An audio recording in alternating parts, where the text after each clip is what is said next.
Welcome to another episode of Waves of Wisdom. Today, I'm going to interview a guest who is actually a medical doctor from US, Illinois, and who has also got an expertise, I would say, in financial advice or financial management, and who has actually been speaking and writing about the subject, and also an author of 2 books. And he advises people on how to invest. And recently, he has written a book called The Purpose Code. So we'll be deep diving into this. So we are recording. I'm recording it from Maldives, and Dr. Jordan is all the way in US. Welcome to the show, Dr. Jordan. Thank you so much for having me. I'm excited for the conversation. Yeah. Just to start with, Dr. Jordan, can you tell us a little bit about your career? Because for me, it is quite, I'm also a finance person by profession, and that's where I started my career. And I also changed it quite a bit over time.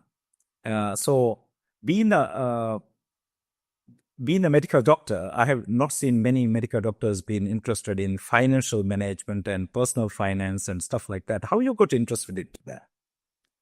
So basically, when I was 7 years old, my father was 40 and he was a medical doctor. He treated cancer patients and he died suddenly. He was rounding at the hospital. He had a blood vessel in his brain burst.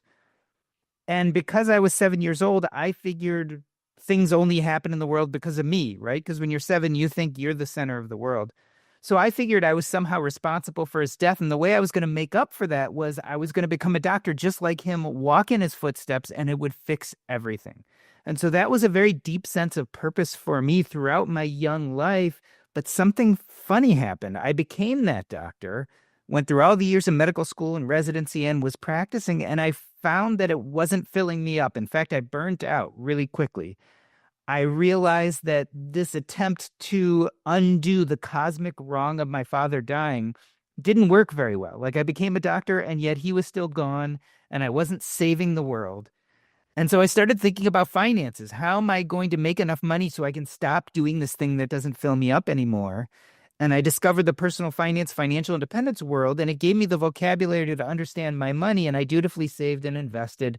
And I was lucky because my parents had taught me lots of important financial lessons. And so within a few years, I was able to leave my job as being a doctor because it wasn't filling me up. There was one little piece of it I still really liked doing, and that was hospice medicine, taking care of the terminally ill. And so I started doing only hospice work. It was like 10, 12 hours a week. I got rid of everything else. And that created this open space to do whatever I thought was exciting. And at first, I didn't know what that was. But I eventually dived into personal finance because that's helped me get away from medicine, which was burning me out. And strangely enough, I started a blog and a podcast, and I was speaking to all these financial experts, these entrepreneurs, these financially independent people. And when I asked them, what does enough money look like? Or why are you doing what you're doing? What is the money for? I got a lot of blank stares. But strangely enough, you know who had the answers to all those questions? My dying hospice patients. When they were on their deathbeds, they'd say things like, I really regret that I never did these things that were deeply important to me. So at first I wrote a book about that, what the dying could teach us about money and life, which was called Taking Stock. That book, one of the main premises of the book was that we should be putting purpose first and then building a financial framework around that. And I went to market that book and I did a bunch of public speeches, and people would come up to me afterwards and they'd be angry at me. Like, I thought I was giving this uplifting message, and they'd be angry at me and they'd say, well, you keep saying find my purpose. Well, I don't know what my purpose is. I have no idea how to find my purpose. In fact, I'm tired of looking for it. Please stop telling me to find my purpose. And so this was, a message to me. People needed to learn more about purpose. So I did a deep dive into that, and I found out that we got purpose completely wrong. So I wrote my second book, The Purpose Code, to help people understand purpose better so they could use it to live a happier life.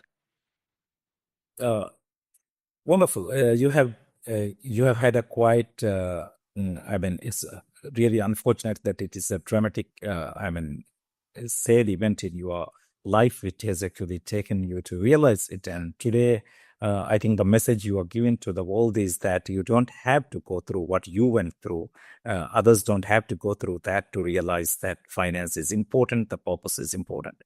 I think this really resonates with with the current work which I am also doing, which is I'm writing a book and a blog called Unretirable. Actually, my message is also similar.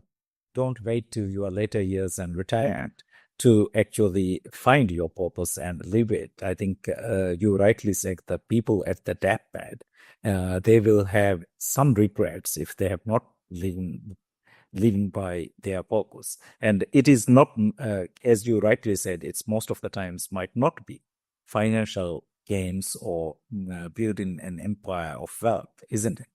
So before we go into that, you also mentioned just now that your parents taught you very good lessons about money and finance. For the benefit of our audience, can you share a bit of those advices? So I was incredibly lucky. So my parents did a few things right. One is they saved way more than they spent. So my parents generally saved about 50% of their income.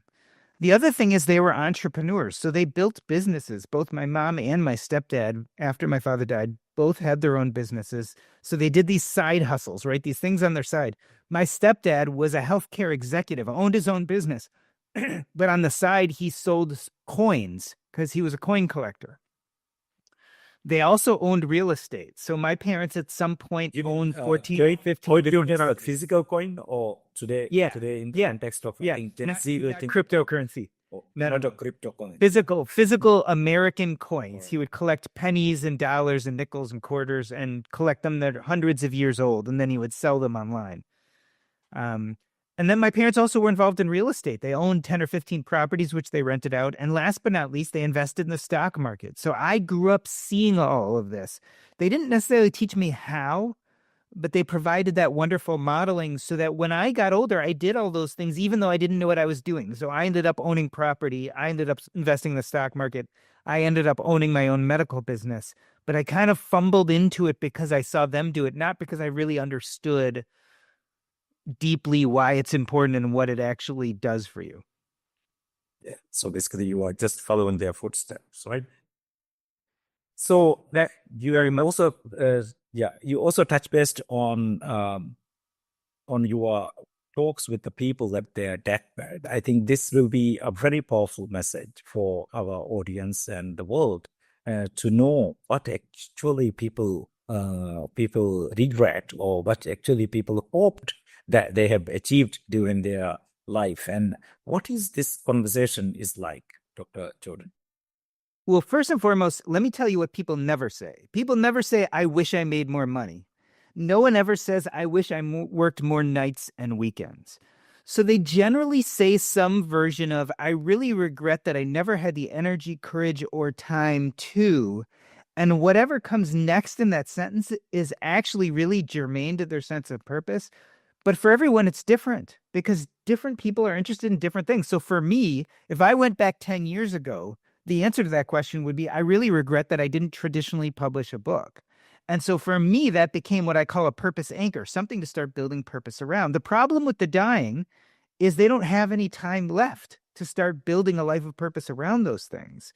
So usually it's some version of something that was really important to them. For some people, it'll be playing more pickleball. For other people, it's writing a book. For one person, it might have been collecting baseball cards. For another, it might have to do with a relationship that fell to the wayside. So everyone has something different. But what binds them or ties them all together is the regret that they didn't spend the time and energy or they didn't have the courage to do these things that were deeply important to them. And so those are the kind of conversations I have often at the deathbed. And so the question is, why do we have to wait till we're dying to realize what's important to us? What if we as young people can ask ourselves the same question? What would I regret never having the energy, courage, or time to do? But not waiting until you're meeting a hospice doctor like me, but doing it when you're 20 or 30 or 40 or 50, not when you're retired, but when you're in the midst of your career, and start thinking about that, building that life of purpose now and not waiting until it's too late. Wonderful. I think this is exactly the message I also want to give to those who are especially at their mid-careers or early stages of their career. A lot of times we are just wandering around. And I think so. Just one more question on these interviews with the people. majority of the people, what they talk about is not something material, right? Like you mentioned, it is maybe some elements of fun or giving back to the society or relationships. What is the majority of the people talking? I mean, mostly it's about becoming the person you want to be. And so I tell the story actually in my first book, Taking Stock. I was once taking care of a guy in his 40s, and he was in his 20s. He was in the middle of corporate America, and he was moving up the corporate ladder, doing really well. And he did something no one could understand. He had a dream of climbing Mount Everest. So he actually interrupted his career, took time off, even though everyone told him, you're going to lose your place. You're never going to move up the ranks the way you would. But he took a whole year off, trained for 6 months, and then went to go climb Mount Everest. He made it about halfway up, and then the weather changed, everything changed, and they had to come back down. They never successfully made the climb. But I met him in his 40s when he was dying of leukemia, and the only thing he ever wanted to talk about was climbing Mount Everest. Not in a bad way, not like I never made it. Yeah. He wanted to tell all the nurses and the chaplains and the social workers what it felt like and how invigorating it was and how exciting. And so the point is, we want to become the person we want to be. He became the kind of guy who went and tried to climb Mount Everest. Not whether he succeeded, not that he got to the top and summited it, but that he tried. And so I think that's what we really want to do is we want to become the people we want to become. And it usually doesn't have to deal with goals. Like if I want to be, like I said, for me, the answer was I wanted to traditionally publish a book. But the truth of the matter is being an author is not having a book. Being author is about writing. It's about becoming that person. And so I think that's that theme is, did I become the person I wanted to be? Not whether I succeeded, not whether I failed, but did I have the courage to become that person?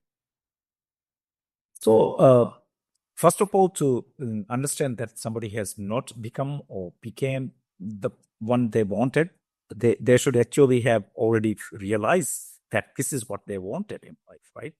So, for these people, at what age or when they would have realized, you think, this is my life's purpose or something I need to do? Well, what I'm trying to warn against is too many people I might only really identify and come to terms with that when they're on their deathbeds. So my whole goal, my whole point is to get younger and younger and younger people to start thinking about these things. And don't get me wrong, your purpose can change. Your purpose can be big or small. You can have one purpose or many. The point is not to get it exactly right when you're 25 or 30 years old. The point is to start thinking about it so that you can then build a financial framework around those things that truly light you up. And so everyone reaches this point at a different time, but I want to keep you from reaching it on your deathbed. I want you to start thinking about these things now because it does take energy. It does take courage. And I always tell people you don't find your purpose, you build it. So it's going to take some work. And so that's why I really want people to start doing that now. So if you are lucky, you start thinking about these things way younger. But I'll tell you, it's never too late. Even some of these people where we have these deathbed conversations, sometimes we can't accomplish the thing, but we can do something close, or we can connect them with the right people, or we can help them feel a little bit of their dream. And so if it's not too late for my patients on their deathbed, it certainly is not too late for you if you're 60 or 50 or 40 or 30. There is always time, but you've got to start. Yeah, you very rightly said. Yeah, I mean, starting this and thinking about it is the starting point, right? So I think the other question a lot of people, especially young people, even people at their mid-career life, would have is actually when I also talk to them about purpose. A lot of times they are not sure about how they can identify their purpose, whether what they are doing or what they are liking is their purpose or not. Have you, especially in your new book, were you able to decode this? Yes. And so people think you're supposed to find your purpose. And I say, well, you don't find your purpose, you create or build it. But it is true, you have to have these inklings, these beckonings, these things to build purpose around. So I call those purpose anchors. Those are the inklings, the things that light us up that we then build a life of purpose around. So the big question I get is, well, how do I identify my purpose anchors? And so in the book, I talk about a bunch of ways, but let me quickly tell you about 3 or 4 quick ways to identify your purpose anchors. The first one is the one we just talked about, is regret. Like, think of the dying and ask yourself, what would I really regret if I never had the energy, courage, or time to do this thing? But if you're young and healthy like me, when I could say, boy, traditionally publishing a book I'd really regret, well, then I can turn that into a purpose anchor. That's an inkling, a beckoning of something I can build purpose around. So then I had to go meet people who had wrote books. I had to get an agent. I had to start researching what I wanted to write about. Those were all activities I could then build around that purpose anchor. So regrets is a great way to identify purpose anchors.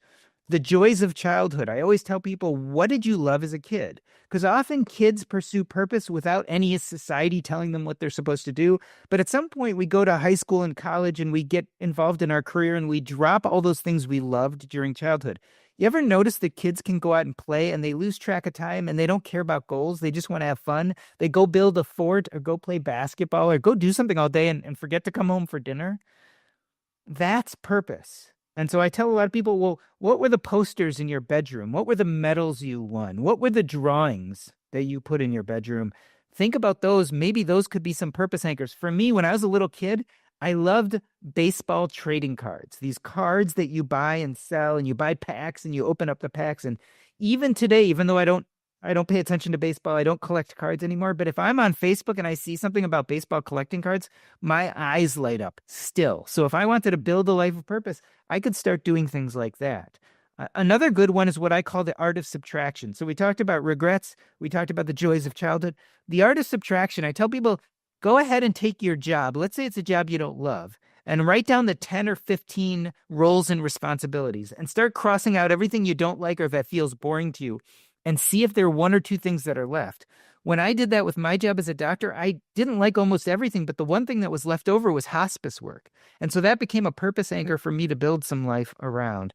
And last but not least, if you can't identify any purpose anchors using any of those techniques, use the spaghetti method. That means throw a bunch of things against the wall and see what sticks.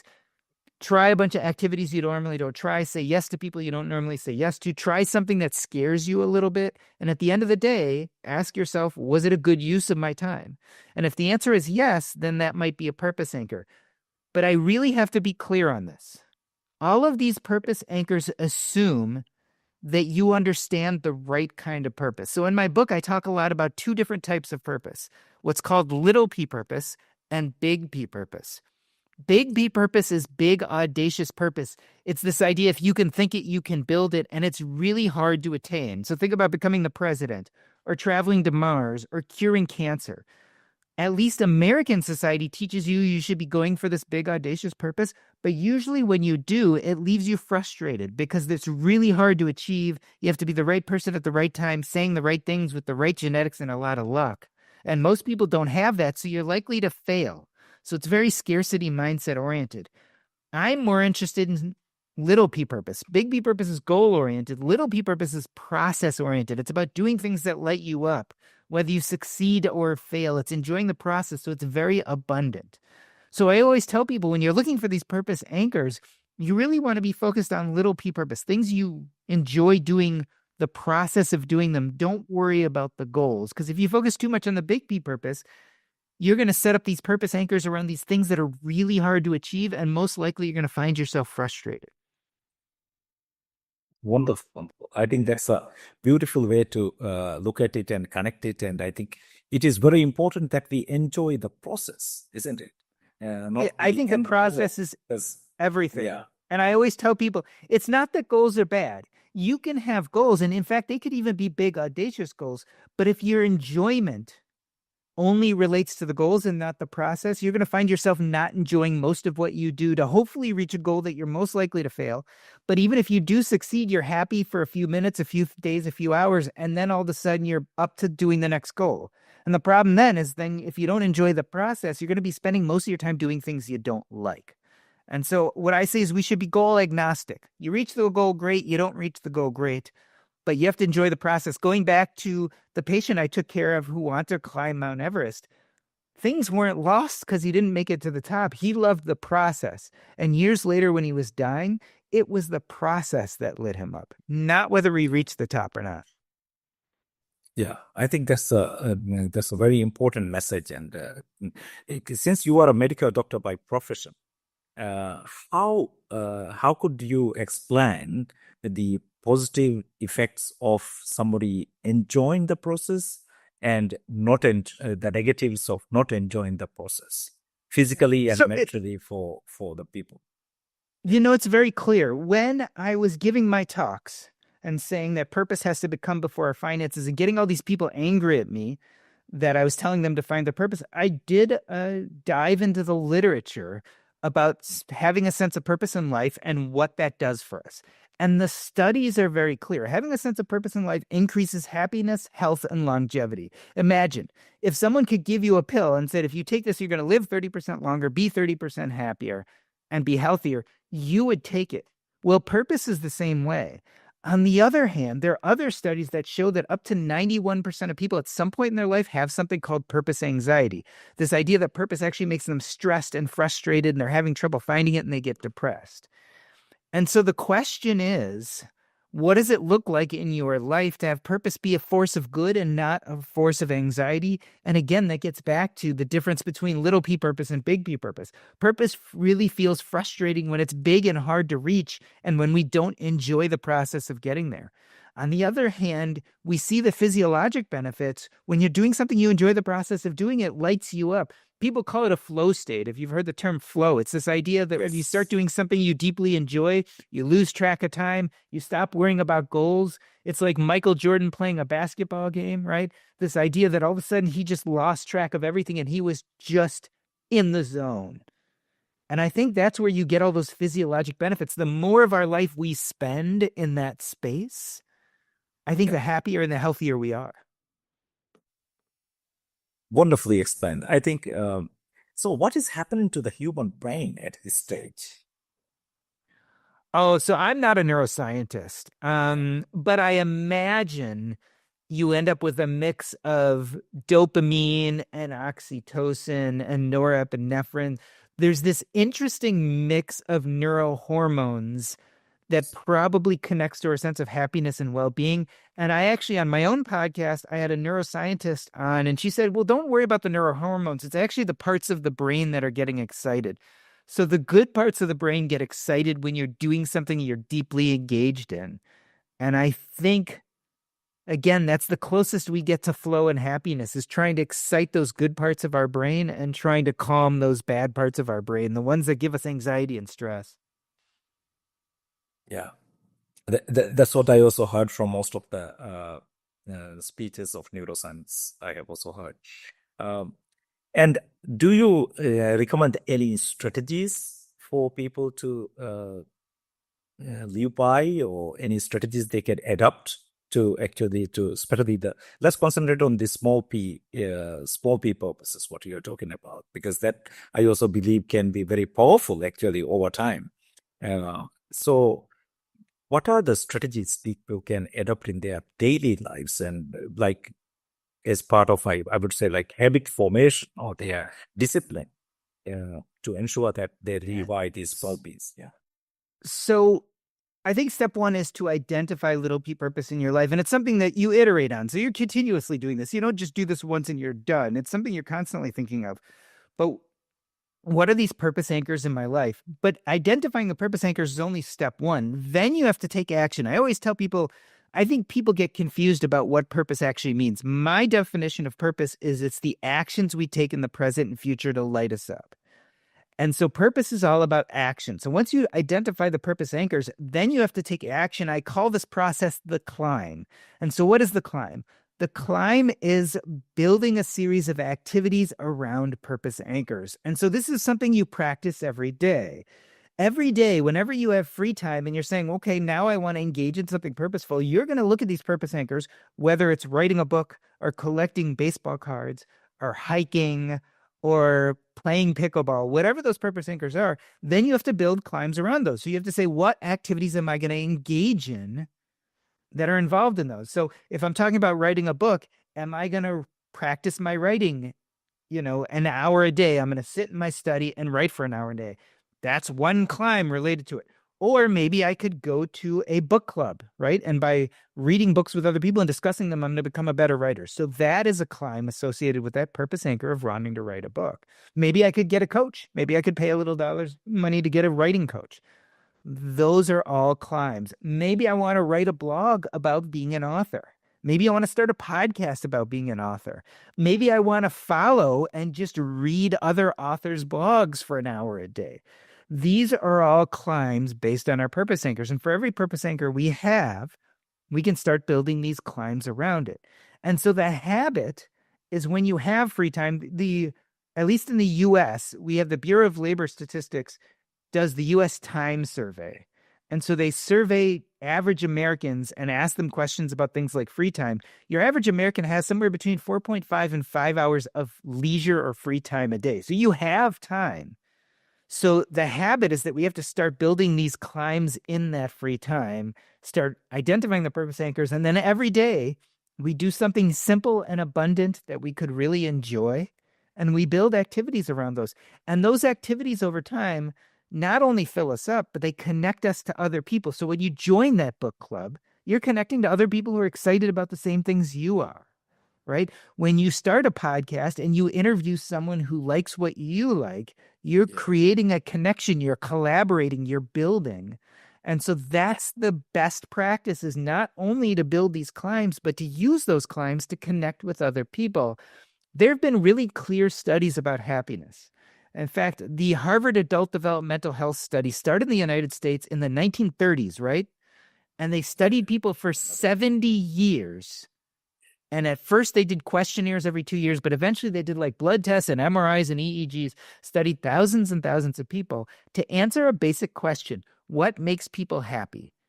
And after 80 years of studying people, they found it wasn't wealth, it wasn't your career, it wasn't your achievements. What really makes people happy is interpersonal connections. It's our relationships. So if we really want to get happy, we actually have to build better relationships. And you'll notice, I didn't say purpose makes us happy, right? That's not what the Harvard Developmental Health Study found. But I believe little purpose is a great conduit to forming relationships. When you do things that light you up, other people can't help but be attracted. Like a moth to a flame, they want to collaborate with you. If they have something to teach you, they want to teach you. If they have something to learn from you, they want to learn from you. This is where you become mentor, mentee. This is where you collaborate, become friends. And that's where the happiness sets in. So little p purpose, great conduit to relationships. I think this podcast itself is a testament to what you just said, because we are just connecting from the opposite sides of the world. Yeah, across the world. Yeah, in Maldives and 11 hours across, you are sitting in Illinois. So I think that is how the universe brings us together when we. And why is this important? And I want to be really clear here. So why is this important? When I was a doctor, I could help maybe 500,000 people a year. I could change their lives for better or for worse. Like I could impact 500 to 1,000 people, but it wasn't filling me up. And so I left that and I became a financial blogger, podcaster, and eventually a book author. Now, my podcast goes out to maybe 1 million people a year. My books go out to thousands and thousands of people a year. I left this thing that was supposed to have this big impact, being a doctor, to do something that was selfish, something I just wanted to do because it lit me up. But look how many more people I'm now impacting. I'm impacting thousands and thousands of people a year. I get to talk to you, not because I set out to interact with people around the globe. I set out to do something that lights me up. But a happy side effect is what I created impacted way more people than ever being a doctor did, even though I didn't plan on it, and gave me these fantastic opportunities to talk to people from all walks of life like you. And so it's not just that you're doing this so you'll be happy. When you actually pursue little p purpose, you're changing the world. You're actually going to impact more people than if you go out and say, I want to have a big impact. What can I do to do that? That's the wrong way. You're going to end up doing something that you don't love, and you're going to burn out, and you're never, ever actually going to have the impact you want. Go do something you love, and that's how you change the world. Dr. Jordan, you are just motivated me also so much to go into this path. And Yeah, since I mentioned at the beginning of my this just before we started the podcast, I mentioned you about what I am writing and things like that. So let me ask a question. What do you think about retirement? So I love your word, unretirable. Because the Yeah. truth of the matter is, we want to create a life in which we don't want to retire from. People think about retirement money and they're like, well, retirement is when I stop making money. Yes. And I want to broaden people's views. I want you to create a life you love, and hopefully you also make some money doing it. But if you really love doing it, you're never going to want to retire because you're Of course. deeply engaged in things that are purposeful. People think that we work and then we get retired and we stop working. But the truth of the matter is, you're going to work your whole life, even if you're going to do your own dishes after you cook yourself a meal. That's all work. The question is, are we doing deep, engaging work that fills us up? Who cares whether you're making money for it or not? Now, granted, when you're young, you're going to have to make money to Yeah. support yourself. But over the years, you want to start doing work that's deeply gratifying. Hopefully, you do make some money at it. But ultimately, you want to build a life that you never have to retire from. And if, in your words, you want to be unretirable. But if you're Actually. going to do that, you have to start figuring out what purpose looks like in your life, and you have to start building a life of purpose around it. The finances are manageable. You can figure out how to integrate them into your purposeful life. But the only way to do that is you actually have to really think hard about purpose. Okay. Wonderful. So you touch based on the point which we both are very passionate also about, which is the personal finance management aspect of it. How important is finance for you to become unretirable? You just mentioned that you can figure it out, but somebody might say that you are telling that because you already had backing from your parents and your previous career, which was really highly paid. And but is it is this true that it could be figure outable for anybody? Well, listen, I mean, the Harvard Adult Developmental Health Study showed that money and wealth aren't really connected to happiness. And we know when they look at some of the international studies, some of the happiest people in the world live in some of the poorest countries. And so to believe that money brings happiness is probably not right. And so the question is, and I get this all the time. Someone will say, I'm 22 years old. I have no money. I just got out of college.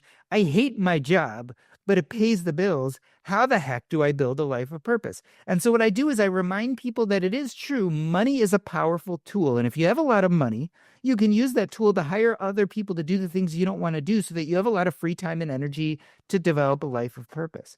But it's only one tool. So not only do we have money, but you also have your youth, you have your energy, you have your communities, you have your relationships, you have your passions. Those are also tools. And when you have less money, you can start using those tools to building a life of purpose. So let me give you a great example.